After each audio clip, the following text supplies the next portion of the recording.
A agência Lume, comprometida em trazer informações de qualidade para a região de Jacarepaguá, realizou uma série de entrevistas com os candidatos à Prefeitura do Rio, focando nos planos de governo para as regiões de Rio das Pedras, Anil e Freguesia. Regras da sabatina. As entrevistas têm duração total de 25 minutos. Desses, 23 são dedicados a perguntas e respostas, onde nossos jornalistas farão perguntas direcionadas ao candidato, priorizando temas relevantes para a nossa região. Nos 2 minutos finais, o candidato terá a oportunidade de fazer uma fala final diretamente aos eleitores. As entrevistas do Lume nas eleições 2024 foram gravadas antecipadamente e serão exibidas de acordo com a ordem de sorteio.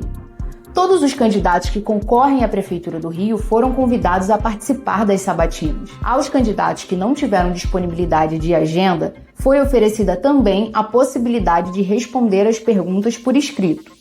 As respostas serão divulgadas no site da agência Lume após o período de exibição das sabatinas gravadas.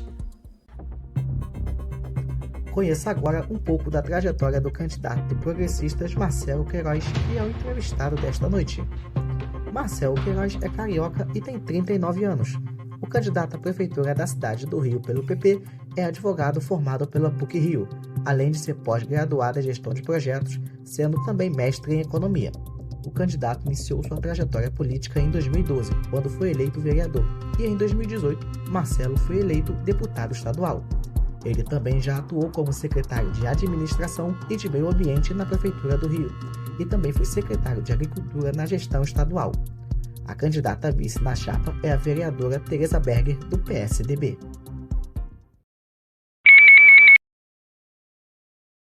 Me conta aqui com o candidato Marcelo Queiroz, do Progressistas. Olá, candidato, tudo bom? Tudo bem? Como você está? Queria primeiro agradecer a todos aqui que nos acompanham, agradecer você, Wellington, e discutir um pouco o Rio de Janeiro aqui, parabenizar o trabalho que vocês fazem, tão importante para a democracia no Rio de Janeiro. Bom, candidato. Vamos começar falando sobre educação. Uma das suas propostas de seu plano de governo é a expansão do programa de educação em tempo integral nas unidades escolares municipais, que visa não apenas a ampliação do tempo de permanência dos alunos da escola.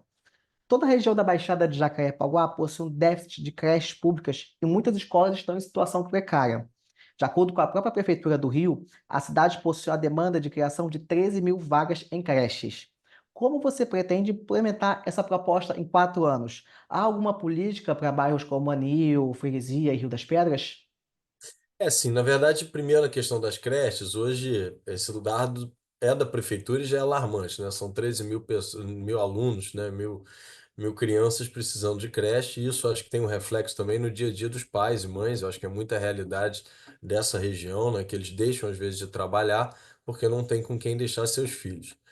Aí nossa ideia é avançar nisso. A gente estima que esse número esteja um pouco subdimensionado, porque 13 mil são pessoas que já formalizaram o seu desejo. A gente acredita que esse número hoje, na cidade do Rio como um todo, esteja em cerca de 35 mil. Então, realmente, a demanda é muito grande. Eu acho que, como prefeito, primeiro a gente tem que atuar. A educação é nossa prioridade. Acho que a gente tem algumas prioridades: saúde, educação e servidor, são talvez as principais do nosso plano de governo. E na questão da educação, a gente entende que a gente tem que fazer em dois momentos. O primeiro, algo mais emergencial, que é a questão do voucher. A gente dá voucher para essas crianças que estão na fila, para a gente desafogar, obviamente, aí o problema e não prejudicar quem mais precisa, que são as crianças e as mães dessas crianças, ou pais dessas crianças que precisam, obviamente, estar empregados. Eu acho que é um entrave, inclusive, para a economia da cidade. Então, acho que nos primeiros dias do governo, a solução é o voucher. Depois de algum tempo, obviamente, aí eu acho que não só na creche, mas em tudo, eu sou muito a favor do servidor municipal. Acho que o servidor municipal foi muito desvalorizado nesses últimos anos. Para você ter ideia, Wellington, a gente não teve, por exemplo, a recomposição salarial, então não acompanha a inflação, então o servidor do Rio está com 20% de defasagem do seu salário. É óbvio que não dá para dar isso no dia primeiro, mas a gente fez uma conta por alto. Você consegue dar até 9% de reajuste sem ferir a lei de responsabilidade fiscal. Agora, obviamente, isso é um movimento que tem que ser feito aos poucos para recuperar a valorização desse servidor. E na questão das outras vagas, e aí também até explicando para quem não entende, né, o voucher é como se fosse um vale para essa criança, enquanto não tem uma creche municipal pública, ela ter direito de escolher qualquer creche privada para poder colocar seu filho. Então, acho que é um pouco isso. E o princípio base da educação, que hoje não tem no Rio de Janeiro, valorizar o professor. E aí, só para finalizar, Wellington, a gente teve aí há pouco tempo, está até no programa do prefeito, comemorando a nota do IDEB. E aí, para você de casa entender, hoje a nota do IDEB tem duas grandes equações. A primeira equação é a nota de português e matemática dessa prova que todos os alunos da rede municipal fazem. Essa nota caiu em relação aos últimos anos, principalmente em relação aos últimos 10, 12 anos. O que subiu é a segunda item da equação é a taxa de aprovação. O IDEB nada mais é do que esses dois itens influenciam na soma total. O que o Rio de Janeiro ficou em primeiro? Porque hoje a taxa de aprovação no município do Rio de Janeiro é de 98%. Você imagina, Noel, por que é 98 e não é 100? Porque quando a criança falta mais do que X aulas, ela é reprovada, ela já é reprovada. O que esse número prova? Que as notas caíram, a aprovação aumentou, logo tem aprovação automática. Eu acho que é uma enganação com as nossas crianças, entendeu? Eu acho que a gente tem que mudar um pouco esse perfil para o Rio de Janeiro. Perfeito, candidato, perfeito.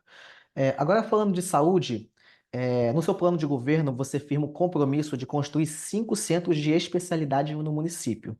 Um desses centros vai ser construído em Jacarepaguá? Acho que a Grande Jacarepaguá é uma área que a gente precisa muito de serviço público ainda. A gente precisa instalar esse supercentro de Jacarepaguá, porque hoje você está centralizado só ali na zona norte da cidade, né? Então a gente precisa expandir um por região. Acho que pelo número de pessoas, de habitantes, pelo número de pessoas, Jacarepaguá tem que ter talvez um dos maiores, né? Hoje, se você tirar Campo Grande, Bangu, Jacarepaguá, são as grandes áreas da cidade.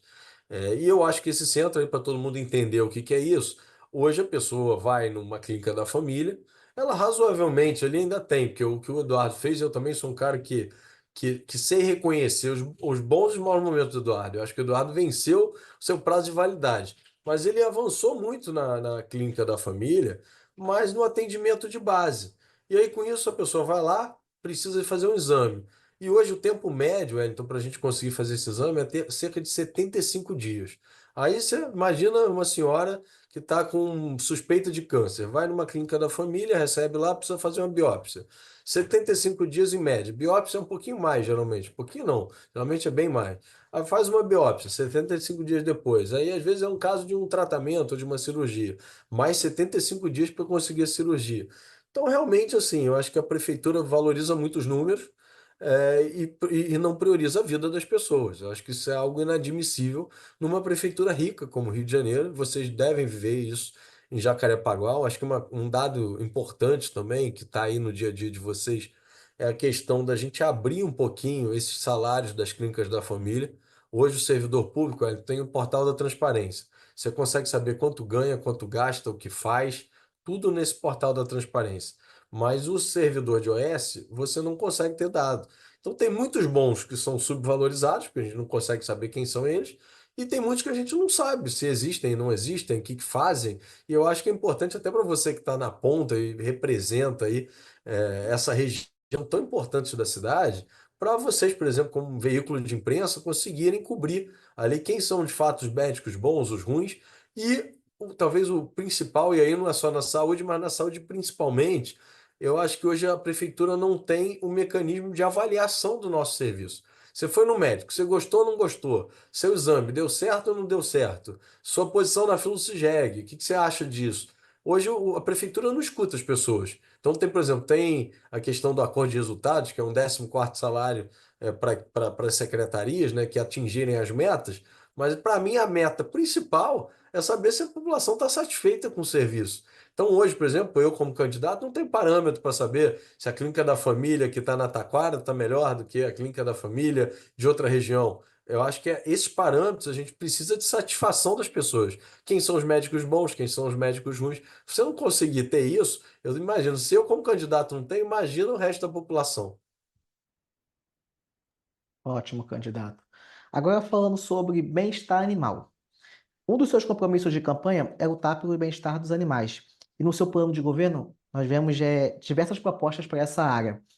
Um dos problemas que a população mais pobre tem é adotar um animal e não conseguir arcar com os custos veterinários, no caso, né? Porque são muito caros. As campanhas de cuidado dos animais, adoção e vacinação são muito importantes. Porém, qual é o planejamento do seu candidato para o atendimento dos animais na rede municipal? E como isso pode ajudar a população mais pobre que precisa cuidar dos seus pets?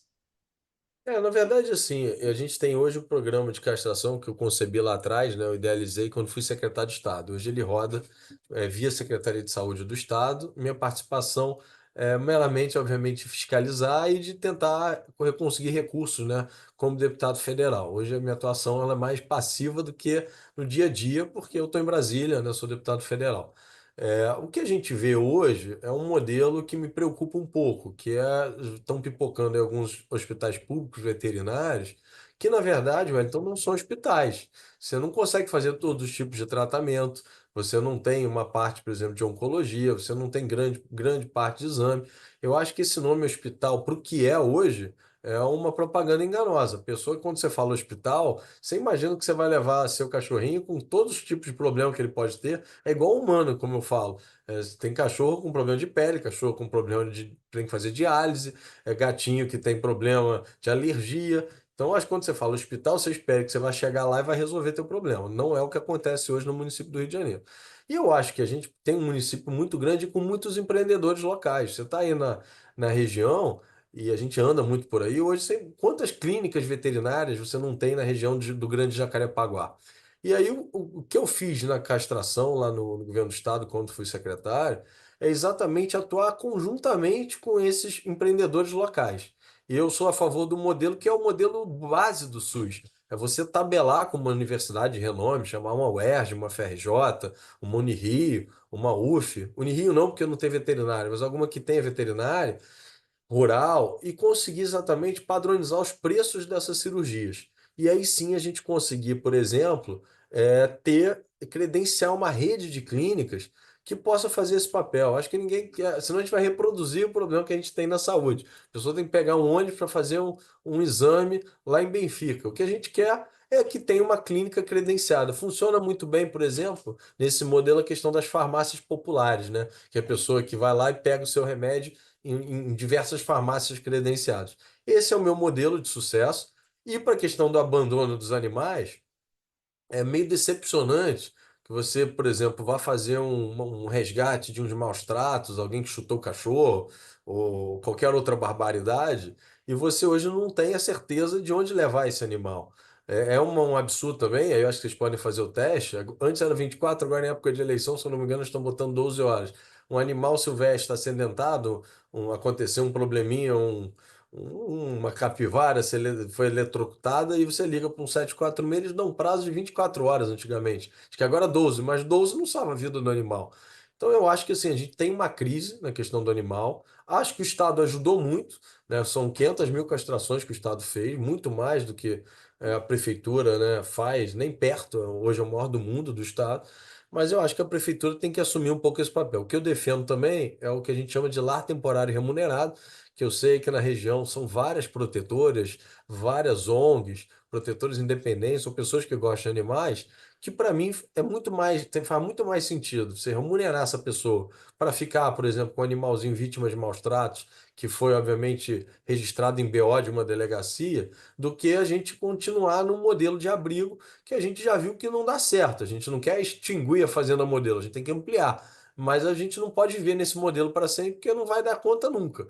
A gente tem que diluir esses animaizinhos, cachorros, gatos, resgates, na casa das pessoas que gostam e amam animal e até gerar uma fonte de renda para essas pessoas com algo que elas fazem que gostam de fazer. Perfeito, candidato. Entrando no tema da mobilidade urbana, entre as suas propostas está para adotar veículos elétricos nas composições do BRT e selecionar parceiros privados qualificados para investir na modernização, manutenção e segurança da infraestrutura, incluindo estações, corredores, pavimento, asfalto e até mesmo os próprios veículos. Moradores e trabalhadores da região do Rio das Pedras, Anil Freguesia, dependem exclusivamente das linhas de ônibus comuns, vans, táxis e transporte por aplicativo, fazendo com que as vias desses bairros não consigam dar vazão, principalmente nos horários de pico. Se eleito, como o senhor pretende fazer para melhorar a mobilidade urbana na região? Eu acho que assim, são vários desafios, né? Primeiro, a gente organizar um pouco esse sistema que hoje está sob intervenção da prefeitura. Hoje o Mob Rio, né, que é a empresa pública de transporte, para mim é um modelo muito antiquado, porque ao mesmo tempo que você está terceirizando a saúde, está terceirizando a educação, que no meu ponto de vista não faz tanto sentido, você tem uma empresa pública de transporte. E aí hoje a prefeitura está consertando ar-condicionado, fazendo recalchutagem de pneu. Eu acho que a prefeitura tem que focar no que é mais importante para a cidade. O que eu acho que a gente precisa fazer? Primeiro é aumentar o investimento em transporte de massa, e aí desafogar um pouco o dia a dia. Isso não é simples e exige uma coisa que o prefeito hoje não tem, que é um bom diálogo com o governo do estado e até com o governo federal, porque o prefeito hoje é um pouco inseguro. Ele fala, quando ele precisava do dinheiro da SEDAI, ele vai lá, canta, dança, e aí no dia seguinte ele vai e briga com o governador, por exemplo. No governo federal, ele já deu algumas demonstrações. No governo Dilma, por exemplo, botou o vice da Dilma, fez todos os gestos para Dilma. Quando chegou na hora do impeachment, botou turma inteira lá para liquidar com a Dilma. No último governo, ele botou o vice do Bolsonaro, né? O vice hoje dele é do PL. E aí também é a mesma coisa, né? Quando o Bolsonaro precisou dele, ele foi embora. E eu acho que é isso. A gente precisa ter investimento em transporte de massa. O que que eu defendo? Trem suspenso. Óbvio que quando você lê meu plano de governo, eu começo falando da Avenida Brasil de Deodoro até Santa Cruz, porque eu também acho assim, eu não estou aqui para acabar o que foi feito. Não adianta eu chegar aqui e achar que fazer o que já fizeram lá atrás com o CIEP, por exemplo. Eu acho que um governante bom é aquele que pega os projetos do governo passado. Eu discordo o valor que foi gasto, eu discordo o mecanismo que foi gasto. Tanto é que o próprio Eduardo agora está defendendo implementar VLT no lugar de BRT. Então, assim, pô, mas depois que já gastou, vamos refazer tudo. Eu acho que agora o que a gente precisa é investir em transporte de massa e dar uma organizada nas vias internas dos bairros. E aí o que eu falo, há muito tempo você não tem um projeto de infraestrutura urbana na nossa cidade. E aí você pode, eu estou falando desde centro de bairro até comunidade. Você acha que o último grande projeto foi aí o Rio Cidade e o Favela Bairro, que talvez assim, eu já tenho mais tempo, estou com 39, você não tivesse nem nascido ainda. Então, assim, eu acho que falta uma reforma de coisas pequenas, mas que mudam dia a dia. Você construir pontos de ônibus mais modernos, você alargar as vias, você ver como isso pode ser feito, você estudar com urbanistas como a gente pode melhorar o dia a dia das calçadas da nossa cidade, da acessibilidade, que nessas ruas internas dos bairros, você é testemunha disso aí, obviamente, em toda a sua região, que passa por Rio das Pedras, passa por Gardênia, passa por Anil, que as estações ainda estão totalmente sem adaptação, sem condições, os calçados muito mal feitas, a cobrança sempre em cima do particular e a prefeitura cruzando os braços. Então, acho que a gente vai ter que. E aí, quando falo de transporte, parece incoerente, mas é verdade. Você não consegue desenvolver muito. Óbvio que o que eu consigo é botar mais linhas de ônibus, é você organizar mais as vans, você evitar as brigas constantes de trânsito, você organizar uma ciclovia que tenha algum sentido. Não adianta também fazer ciclovia que não tenha manutenção, não tenha condição de ser vista, mas principalmente o que a gente precisa é organizar. E é o que eu falo. Eu acho que hoje a cidade precisa educação e saúde como prioridades, investimento no servidor público e, obviamente, habitação popular. E aí, quando eu falo habitação popular, não é só a casa das pessoas, é você também organizar os centros de bairro e voltar aí com um estilo. Eu defendo um estilo diferente de favela-bairro, que é exatamente a gente trazer as construtoras para darem soluções. Não vejo sentido as construtoras construindo prédios tão bonitos aí recentes. Você vai passando aí pela própria região de Jacarepaguá, quanto prédio bonito está sendo construído, e essas mesmas construtoras não serem consultadas para resolver o problema da habitação popular no Rio de Janeiro. Perfeito, candidato. Aproveitando que o senhor falou de habitação, segundo a Fundação João Pinheiro, em 2023, o déficit habitacional do Estado no Rio era de 476 mil casas. Sabemos que a população mais pobre ainda consegue ter o acesso pleno à moradia. Em seu plano de governo, a gente pode ver projetos relacionados a esse tema. Então, eu quero saber do senhor, se eleito, como pretende fazer com que a população mais pobre tenha acesso à moradia? Você tem algo mais específico para moradores de favelas? Sim, mas na verdade eu acho o seguinte: hoje o presidente Lula veio até o Rio, lançou o maior investimento da história na questão do PAC no Teatro Municipal com o prefeito Eduardo Paes. Isso na prática, na teoria foi muito bonito. Na prática, você não vê na rua esse investimento. Acho que o modelo do Minha Casa Minha Vida é um modelo ultrapassado. Isso eu falo, que eu sou deputado federal e tenho questionado bastante isso lá em Brasília. Por quê? Porque eu acho que é um modelo que ainda tem a questão do deslocamento. As pessoas querem morar onde elas vivem, dentro do seu espaço territorial. O que eu acho que a gente precisa é exatamente juntar três fatores. O primeiro é o dinheiro do PAC. O segundo é a Secretaria de Habitação, que tem seu orçamento próprio. E que nesses últimos anos, então trocou de secretário aí por 5, 6 vezes.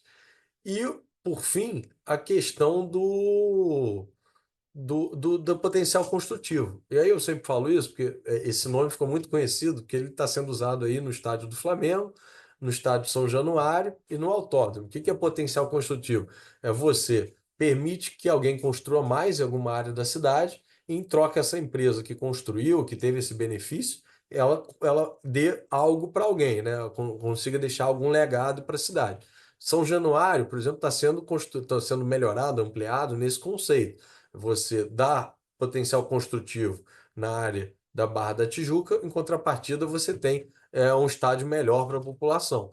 O que me assusta é fazer isso com o Flamengo, fazer isso com o Vasco, fazer isso com o Autódromo e não fazer isso com as comunidades. Eu acho que hoje é o seguinte: você tem que usar esses mecanismos. Como que você consegue fazer isso para um estádio? Você não consegue fazer isso para a moradia popular.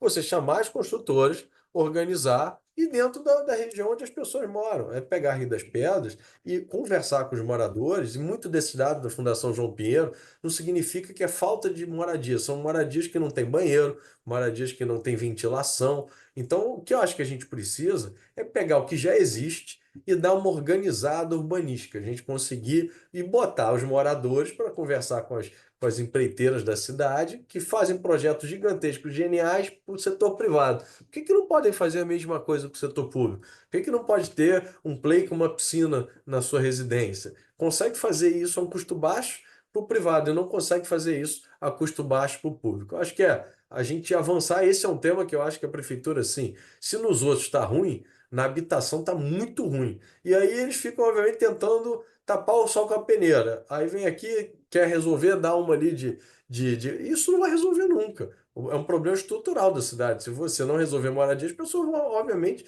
construir moradias irregulares, porque as pessoas precisam ter onde morar.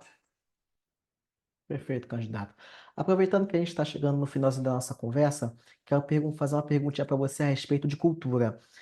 Na região aqui, de Rio das Pedras, Anil, Freguesia, não tem muitas opções de lazer e acaba que as pessoas que moram por aqui têm que se deslocar ou para a Zona Sul ou para o centro da cidade para ter alguma opção. Eu quero saber do candidato, se eleito, como pretende estimular a criação, perdão, de opções culturais aqui na região. Assim, meu princípio básico, eu fui presidente da Comissão de Cultura, a gente conseguiu lá um investimento legal para a Biblioteca Nacional, a gente está reformando no Centro Teatro Martins Pena, mas eu sou um pouco crítico do modelo atual, não por ele em si. A gente conseguiu grandes avanços aí com a Lei Aldir Blanc, que é a Lei Paulo Gustavo, em Brasília, só que onde é o gargalo? As pessoas não têm acesso a fazer os projetos, né? Eu fui aí, por exemplo, aí pertinho, se eu não me engano, foi naquele shopping ali que tem o cinema, no Festival Popular de Cinema. O que que é aquilo ali? São pessoas que têm todo o talento do mundo, que fazem cultura, mas que não conseguem escrever um projeto, porque não conseguem, porque é difícil. O cara que faz cultura não tem que ser obrigado, não pode saber tudo. Eu sou advogado e economista. Você não pode esperar que o Marcelo Queiroz saiba de educação física ou saiba de veterinária. Então, o que hoje a cultura está formatada, ela está formatada para as grandes empresas.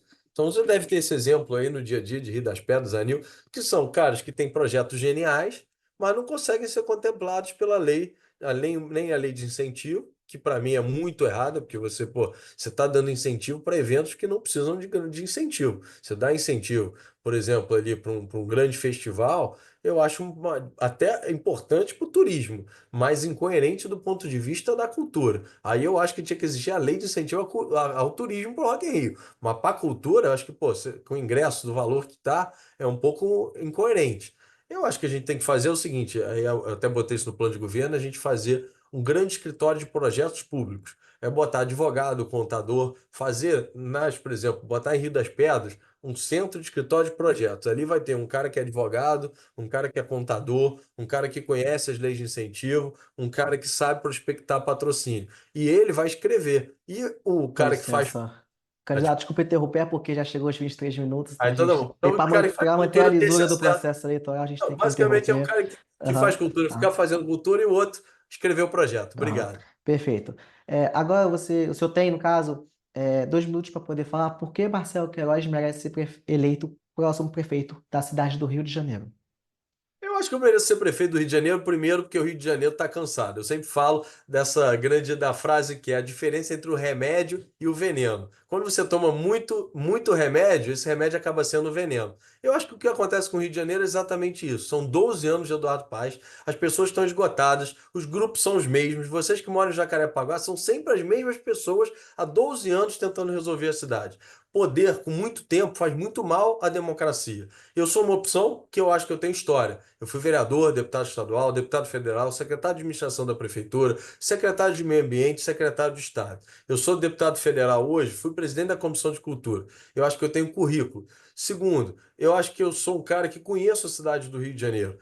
E terceiro, talvez o principal, eu sou um candidato longe dos extremos. Eu acho que as pessoas cansaram de um modelo que está sendo reproduzido em todo o país, onde você tem direita versus esquerda, e você não vê o retrato a nenhuma ganho para a população. Eu estou lá em Brasília e o que a gente mais vê é gente fazendo selfie, gente xingando o outro, e o que vem de avanço para quem está na ponta, de saúde, de educação, é muito complicado. Eu sou transplantado renal, eu tive 2 anos numa clínica de diálise, eu sei a realidade da diálise hoje no Rio de Janeiro, e eu acho que a gente pode reproduzir um sistema de saúde onde todos têm acesso e a gente consiga mudar o Rio de Janeiro. E mais do que isso, eu acho que a gente tem que dar oportunidade a novos nomes na política, desvinculados com essa estrutura de máquina que existem. Tem tantos líderes, Rio das Pedras, Anil, Jacarepaguá, que hoje estão sem oportunidade. Eu vim de movimento estudantil, tinham caras geniais comigo, e esses caras estão sendo abafados pela política tradicional. E hoje o que existe na prefeitura Candidato, é o desculpa retrato da interromper. política tradicional. Chegamos nos nossos Bote 11. 25 minutos.